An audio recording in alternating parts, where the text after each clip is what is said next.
রামিসা ধর্ষণ হত্যা মামলায় সোহেল রানা ও তার স্ত্রীকে অভিযুক্ত করে চার্জশিট। সর্বোচ্চ সাজার আশা স্বরাষ্ট্রমন্ত্রী। মেহেরপুরে ধর্ষণের ঘটনায় একজনের মৃত্যুদণ্ড। 24 ঘণ্টায় সারা দেশে হাম ও উপসর্গে প্রাণ গেল 16 শিশুর, সর্বোচ্চ 10 জনের মৃত্যু ঢাকায়।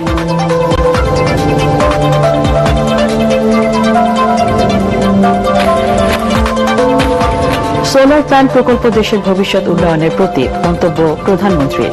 সংসদ ভবনে 1 মেগাওয়াট রুফটপ সৌর বিদ্যুৎ ব্যবস্থার উদ্বোধন। সড়ক দুর্ঘটনায় ফরিদপুর ও টাঙ্গাইলে অন্তত 8 জন নিহত। ঈদ যাত্রায় সোমবার থেকে 10টি বিশেষ ট্রেন চালু। সড়কে বিপত্তি ঘটবে না, আশা সেতুমন্ত্রীর। এবং রাজধানীর হাটে পর্যাপ্ত পশুর জোগান, ক্রেতার অপেক্ষায় ব্যাপারীরা। ভারতীয় গরু প্রবেশ করতে দেওয়া হবে না, প্রাণী সম্পদ মন্ত্রী।